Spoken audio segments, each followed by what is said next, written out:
नमस्कार दोस्तों, good morning, आदाब।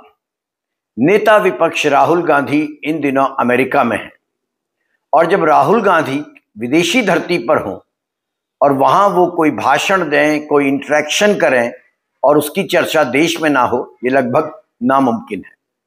जब जब राहुल विदेश जाते हैं और वहां कुछ भी बात वो अपने देश के बारे में कहते हैं तो उसको बढ़ा चढ़ाकर गलत ढंग से भारत में पेश किया जाता है।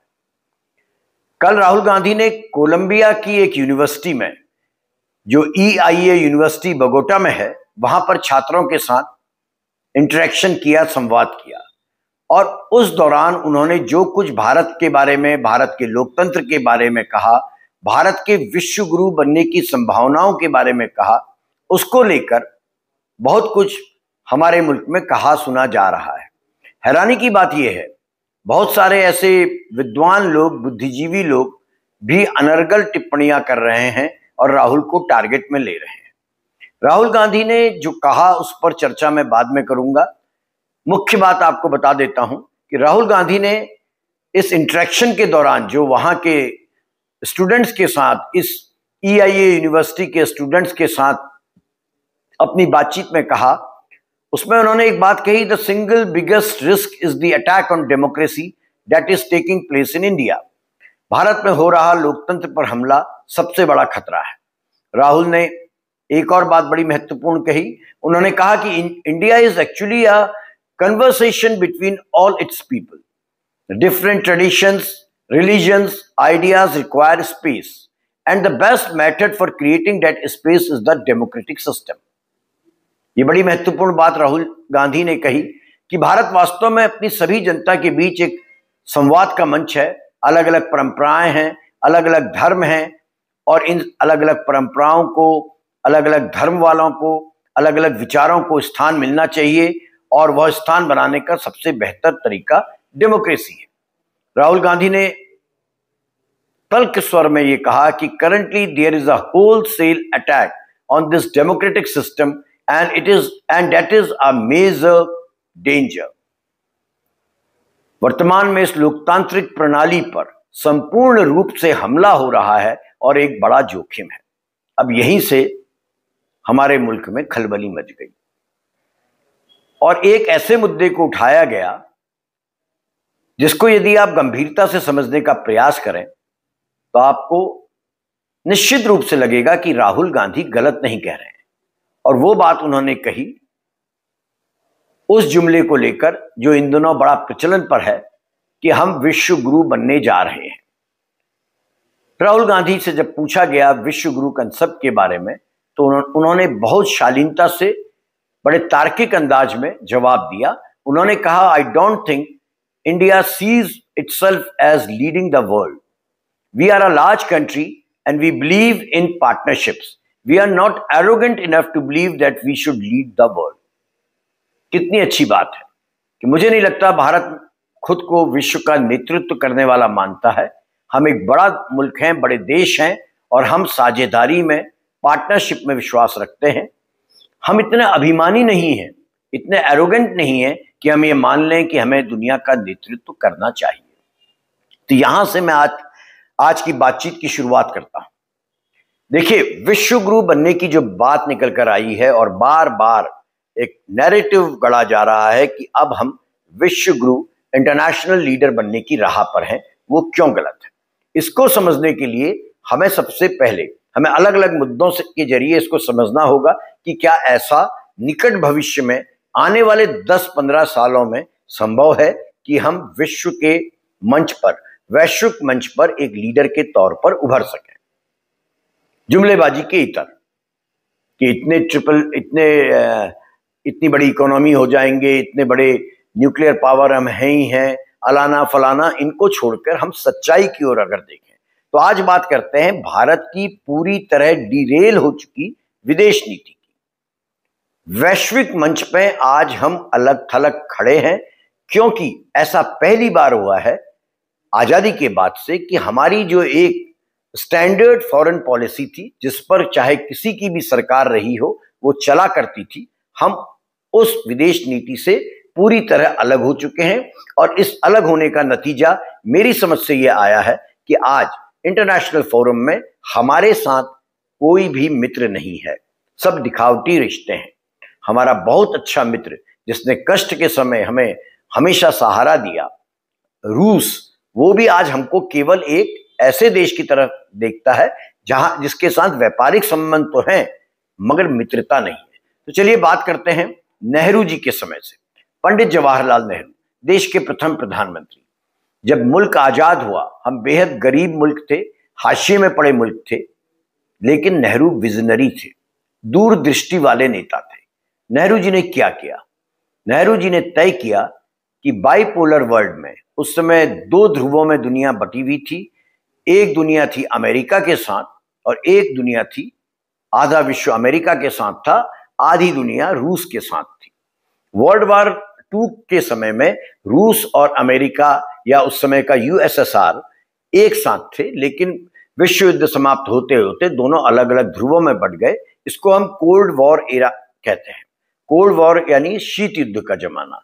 युद्ध नहीं था सेकेंड वर्ल्ड वॉर के बाद, लेकिन युद्ध जैसी स्थितियां थी, खेमेबाजी थी।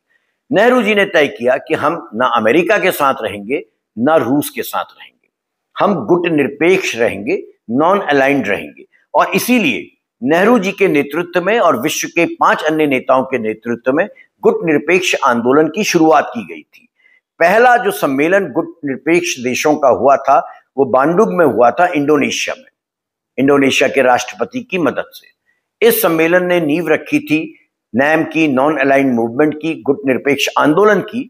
और दूसरा सम्मेलन हुआ था 1961 में सर्बिया के शहर बेलग्रेड में, जिसे बेलग्रेड सम्मेलन के नाम से जाना जाता है, जहां पर एक बड़ा ऐतिहासिक सम्मेलन हुआ था और गुट निरपेक्ष आंदोलन पूरी मजबूती के साथ स्थापित हुआ और नेहरू अंतर्राष्ट्रीय छवि के नेता बने।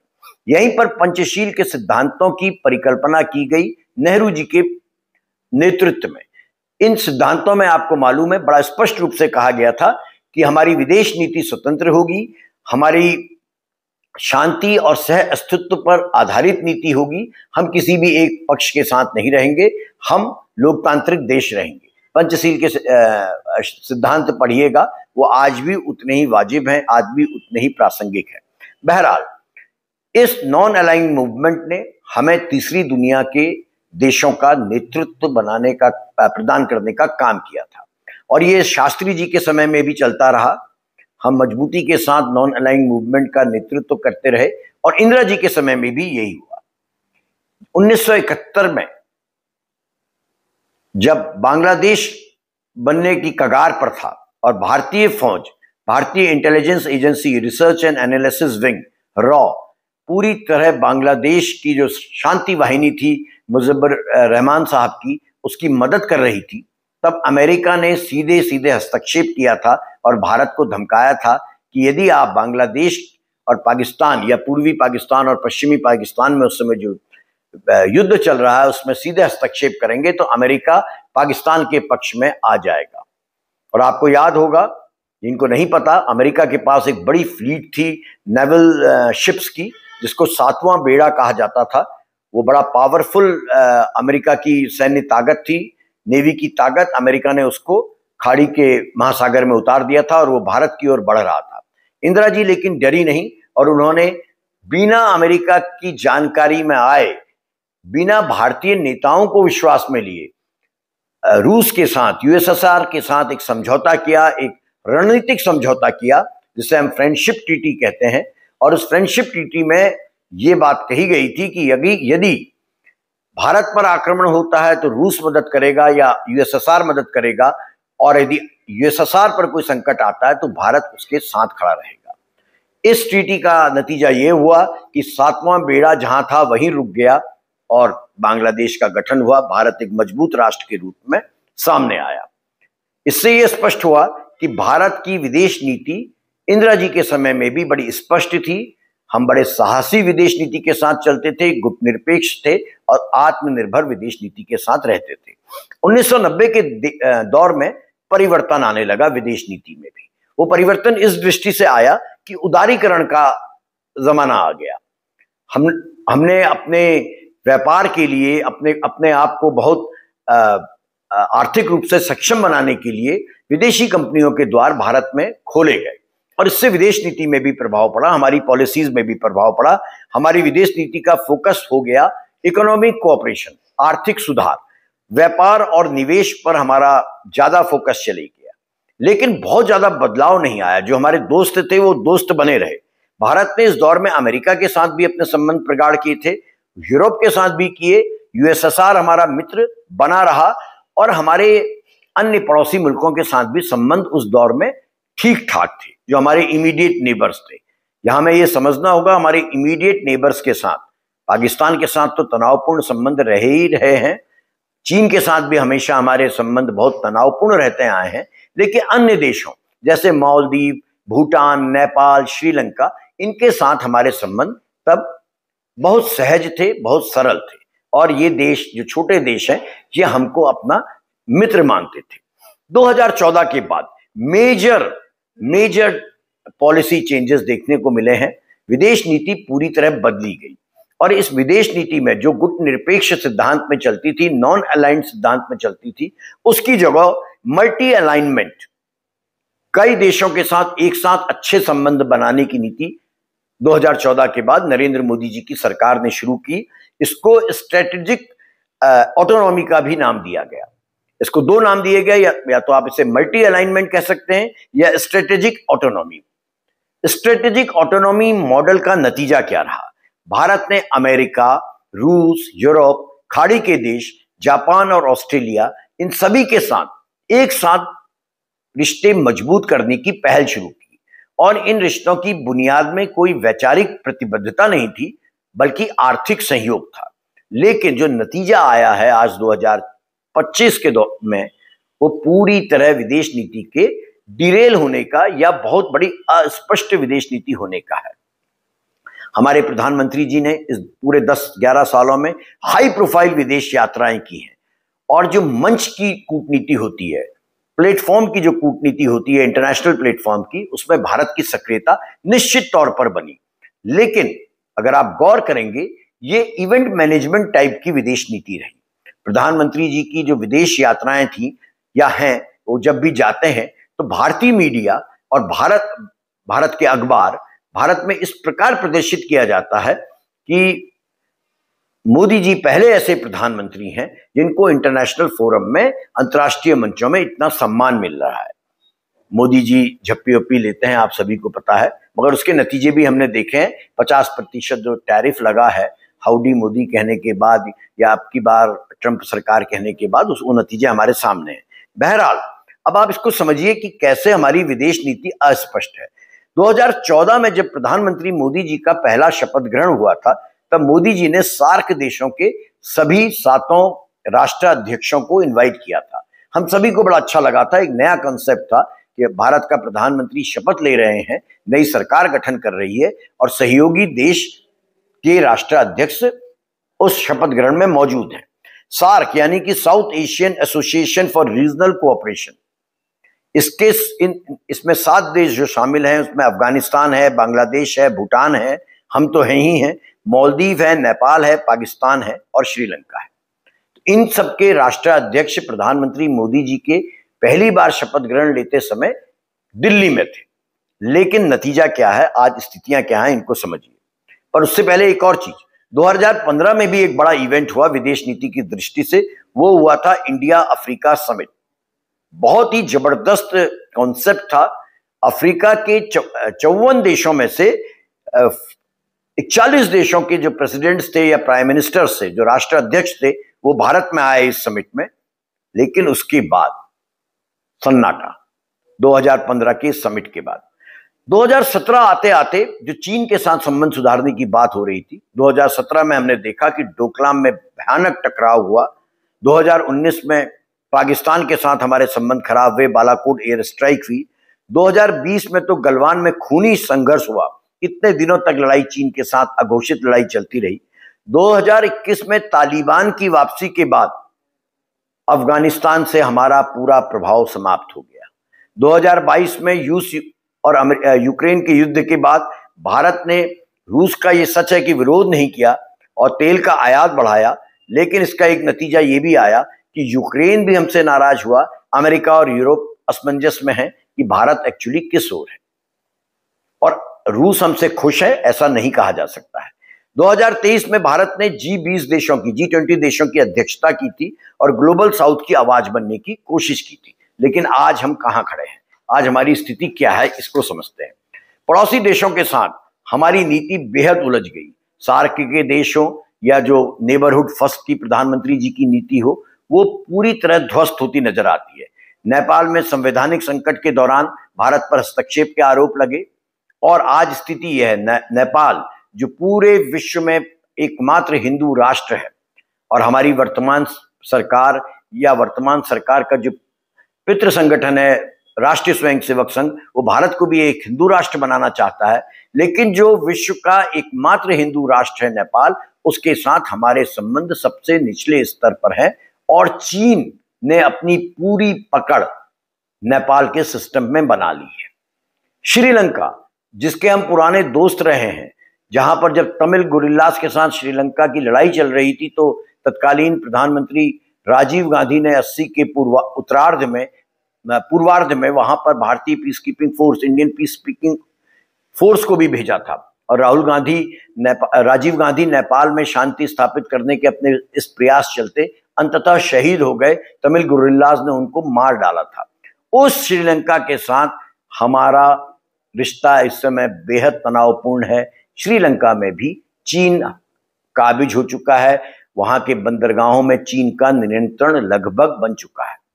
मालदीव, एक छोटा सा प्यारा सा देश जिसमें हमारी बहुत पकड़ थी, बहुत पहुंच थी, स्ट्रेटेजी के रूप में ये छोटा सा टापूनुमा देश बहुत महत्वपूर्ण है, क्योंकि यहां से चीन यदि इस देश के नजदीक आता है तो हमारे को सामरिक खतरे पैदा होते हैं।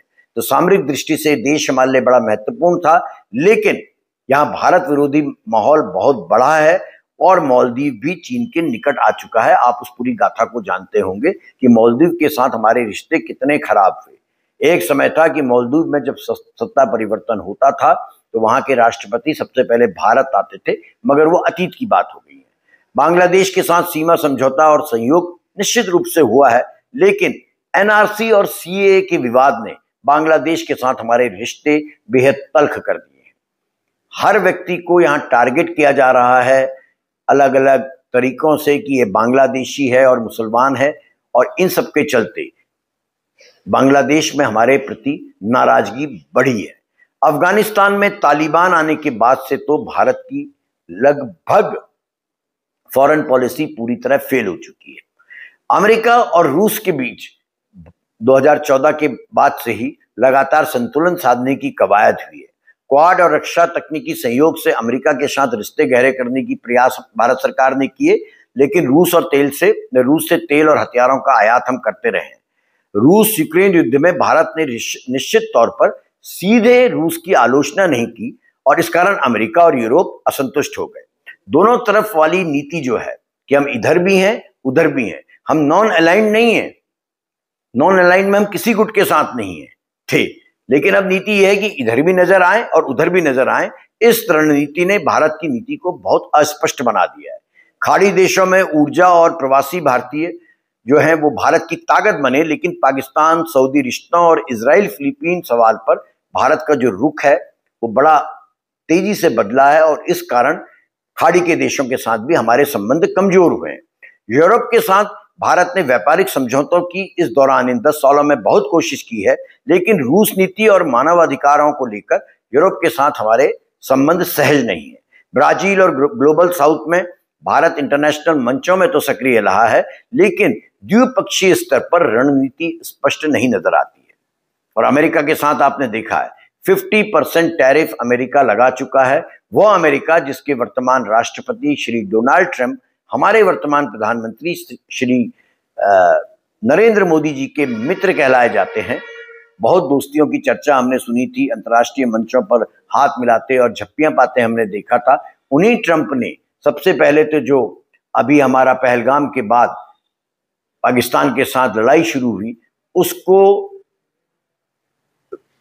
रोकने की बात या उस शांति करने की बात का दावा ट्रंप ने किया, जिसको भारत सरकार आज तक साहसपूर्वक अस्वीकार नहीं कर पाई है। ट्रंप ने हर वो काम किया है जिससे भारत नीचा दिखाया जा सके, ट्रंप के लगातार ट्वीट्स आपने देखे हैं कि किस प्रकार उन्होंने भारतीय प्रधानमंत्री को एक तरह से टारगेट में लिया और 50% टैरिफ लगाया, जिसके कारण भारत के जो एक्सपोर्ट है अमेरिका को वो खतरे में आ गया है। और अब H1B वीजा में जो फीस बढ़ा दी है उसके कारण अप्रवासी भारतीयों के सामने एक बड़ा संकट अमेरिका ने खड़ा कर दिया है। तो हम हमारे संकट अमेरिका के साथ जो मोदी जी प्रगाढ़ करना चाहते थे वो रसातल में चले गए। ईरान के साथ चाबहार बंदरगाह में और पावर सेक्टर में हमारा सहयोग बना हुआ है, लेकिन अमेरिका की प्रेजेंस ने हमारे रिश्तों को कमजोर कर दिया है। हमारे ईरान और भारत के जो संबंध हैं इस समय बड़े ठंडे हैं, सर्द हो चुके हैं। और खतरे का संकेत, चीन का प्रभाव वहां तेजी से बढ़ गया है। अफ्रीका के मोर्चे पर तो हम पूरी तरह फेल हुए हैं। मुझे याद आ रहा है जब मैं कुछ साल पहले, मुझे एग्जैक्ट ईयर याद नहीं है, मैं डर्बन गया था, साउथ अफ्रीका गया था गांधी जी के बारे में जानने के लिए। गांधी जी डर्बन में रहे हैं, तो मैंने देखा था कि महात्मा गांधी के देश से आए हुए व्यक्ति के लिए कितना सम्मान वहां के लोगों में था। मैं एक म्यूजियम में गया था जहां पर गांधी जी के पत्र रखे हैं, गांधी जी के बारे में बहुत सारी जानकारियां वहां थी। और जब मैं वहां गया तो म्यूजियम बंद हो चुका था और म्यूजियम का एक बहुत बड़ा हिस्सा दूसरी बिल्डिंग में जा चुका था। मैं बहुत निराश हुआ, मेरे पास समय कम था, लेकिन जैसे ही मैंने वहां मौजूद व्यक्ति को बताया कि मैं भारत से आया हूं और गांधी के बारे में कुछ जानना चाहता हूं, तो आपको जानकर हैरानी होगी, इतना सम्मान दिया और म्यूजियम खोल दिया और नई बिल्डिंग में जो म्यूजियम बना था वहां के डॉक्यूमेंट्स की भी एक्सेस मुझे दे दी गई थी। आज हालात क्या हैं? 54 देश हैं अफ्रीका में। इन 54 देशों में से 53 देश, 53 देश जो हैं वो चीन की बेल्ट एंड रोड पहल जो है उस पहल का हिस्सा बन चुके हैं। चीन ने अफ्रीका में सैकड़ों करोड़ डॉलर इन्वेस्ट करके वहां बंदरगाह, सड़क, रेल, ऊर्जा और संचार ढांचे पर अपनी पकड़ बेहद मजबूत कर ली है। भारत, जिसने गांधी और उपनिवेश विरोधी आंदोलन के कारण वहां नैतिक प्रभाव बनाया था, जिसका उदाहरण मैंने आपको अपनी डर्बन यात्रा के दौरान जो महसूसा उसके जरिए दिया है, वो अब दक्षिण अफ्रीका की राजनीति से लगभग गायब हो चुका है। 2015 के बाद, जब 2015 में इंडिया अफ्रीका समिट हुई थी, उसके बाद आज तक ऐसी समिट दोबारा नहीं हुई है। एक बार का इवेंट मैनेजमेंट किया गया, उसके बाद सब नजारत। भारत का व्यापार और निवेश अफ्रीका में सीमित है और राजनयिक उपस्थिति भी कमजोर है। इस कारण अफ्रीका भारत की प्राथमिकताओं से बाहर चले गया है। ये दुर्भाग्यपूर्ण है और खतरनाक ये है कि चीन ने वहां अपनी पकड़ जबरदस्त मजबूत बना रही है। इस पूरी तस्वीर से दोस्तों क्या समझ में आता है? इस पूरी तस्वीर से दो बातें बड़ी स्पष्ट समझ में आती हैं कि एक तरफ तो इवेंट ड्रिवन हाई प्रोफाइल और मंचीय सक्रियता भारत की विदेश नीति में नजर आ रही है 2014 के बाद, और दूसरी तरफ पड़ोसियों के साथ और अफ्रीका के साथ और प्रभावशाली दोस्तों के साथ हमारे रिश्ते कमजोर हो रहे हैं, सिकुड़ रहे हैं। अमेरिका, रूस और चीन त्रिकोण में अस्पष्ट प्राथमिकताएं हैं और ईरान, खाड़ी और यूरोप के साथ हमारा रुख जो है वो बड़ा कंफ्यूजिंग है, दुविधापूर्ण है। नेहरू के गुटनिरपेक्ष सिद्धांत और इंदिरा गांधी की आत्मविश्वासी जो नीति थी, पावरफुल नीति जो थी, इंदिरा जी का जो आत्मविश्वास था, वो आज के नेतृत्व में कहीं नजर नहीं आता है। इसको फॉरेन पॉलिसी को डिरेल कहना जरूर मुझे लगता है कि अतिशयोक्ति होगी, लेकिन यह निश्चित तौर पर कहा जा सकता है कि आज भारत की विदेश नीति बिखरी हुई है और पूरी तरह अस्पष्ट है। अगर भारत को महाशक्ति बनना है और जैसा कि हमको सपना दिखाया गया है कि हम विश्व गुरु बनने जा रहे हैं, तो उसे पड़ोसियों में भरोसा बहाल करना होगा, अफ्रीका में सक्रियता बढ़ानी होगी, अमेरिका, रूस और चीन का जो त्रिकोण है उसमें साफ प्राथमिकताएं तय करनी पड़ेंगी और एक दीर्घकालिक संस्थागत रोड मैप तैयार करना पड़ेगा। अन्यथा विदेश नीति केवल प्रचार और आयोजनों तक, इवेंट मैनेजमेंट तक सीमित होकर रह जाएगी और वास्तविक प्रभाव हमारा घटता चले जाएगा। इसलिए जो राहुल गांधी ने कोलंबिया की एक विश्वविद्यालय में यह बात कही, उन्होंने बहुत ही तार्किक और शालीन तरीके से कहा कि विश्व गुरु बनने की हमारी मंशा नहीं है। हम ऐसी एरोगेंट भाषा में बात नहीं करते हैं कि हम पूरी दुनिया को नेतृत्व प्रदान करेंगे। वो बात बिल्कुल सही नजर आती है जब हम अपनी विदेश नीति का, वर्तमान विदेश नीति का हाल देखते हैं। इस पर चिंतन कीजिएगा और जो सोशल मीडिया पर राहुल गांधी के बयानों को तोड़ मरोड़ कर पेश किया जा रहा है, उसको अगर आप समझना चाहते हैं, उस खेला को समझना चाहते हैं, तो ये EIA यूनिवर्सिटी बोगोटा कोलंबिया में जो राहुल गांधी का संवाद स्टूडेंट्स के साथ हुआ है, इसको आप YouTube में जाकर देख सकते हैं और उससे आपको समझ में आएगा जिसे कभी पप्पू साबित करने की कोशिश की थी, वो पप्पू अब कितना इवॉल्व होकर एक इंटरनेशनल लेवल का, अंतर्राष्ट्रीय स्तर का राजनेता बन चुका है। धन्यवाद।